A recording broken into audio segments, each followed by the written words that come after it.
Hello जी, अस्सलाम वालेकुम। वेलकम टू स्मान गनी आर्ट। आज मैं आपके लिए रिव्यू लेके आई हूँ electric razor plus electric fan का। ये 2 इन 1 गैजेट है।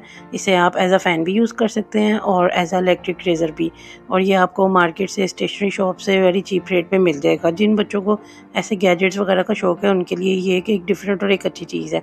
अच्छा जी, ये देखें, ये इसके साथ फ़ैन दिया गया है और इसके साथ नीचे वो पिंक और ब्लू कलर में ये इसके इरेज़र्स दिए गए हैं। मतलब आप फ़ैन इसमें इंसर्ट करेंगे तो ये एज़ अ फ़ैन यूज़ होगा और इसमें रेज़र इंसर्ट करेंगे तो as a electric razor use होगा।